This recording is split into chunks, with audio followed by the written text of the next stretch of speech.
China's central bank on Friday said it will set up a new lending program to encourage local governments to digest the excess housing supply, as the world's second-largest economy grapples with an accelerating decline in home prices.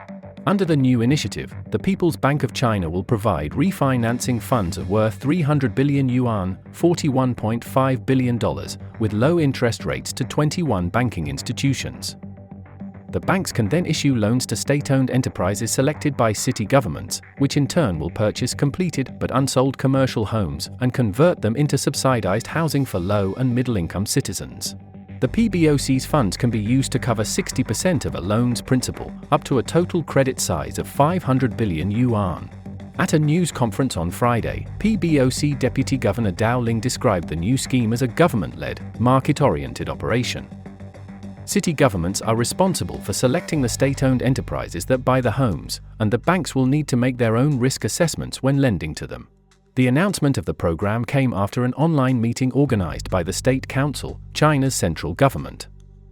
Vice Premier He Lifeng said local governments can purchase some commercial housing inventory at a reasonable price and turn it into subsidized housing, according to state news agency Xinhua. They can also take back or acquire idle stock of residential land to ease the financial burden on developers, he said. The move marks a significant push by the government to shore up a Chinese property sector that has soured amid a funding crunch at real estate developers, including former top player Country Garden, which is facing a wind-up petition in a Hong Kong court.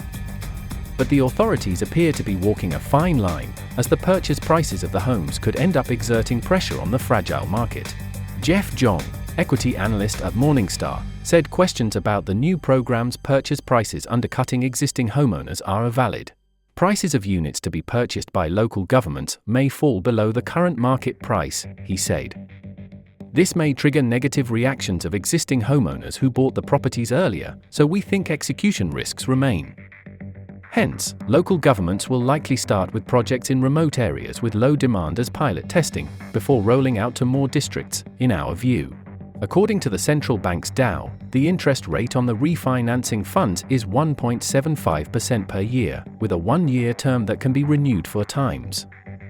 The purchased homes must be within certain sizes and must be quickly rented out or sold to designated qualified groups. The state-owned enterprises selected cannot have affiliations with hidden local government debts or be local government financing platforms, Dao said. Vice Premier He, for his part, also stressed that the country must fight against the risk of unfinished commercial housing. Separately, the central bank unveiled a string of policy measures for homebuyers, including scrapping a minimum interest rate on mortgages and easing down payment requirements. News of the additional policy support sent share prices of listed mainland property developers surging during Friday trading. In Hong Kong, Chinese developers far outperformed the Hang Seng Index, which closed up 0.91%. Yuzhou Group closed 28.43% higher, Sunac China Holdings climbed 25.85%, and Agile Group Holdings jumped 24.32%. Guangzhou RF Properties, Longfor Group Holdings and Sino Ocean Group all rose more than 10% from the previous close. Optimism is spreading even though previous efforts to stem the decline of property prices, such as local governments easing rules on home buying, did not do the trick.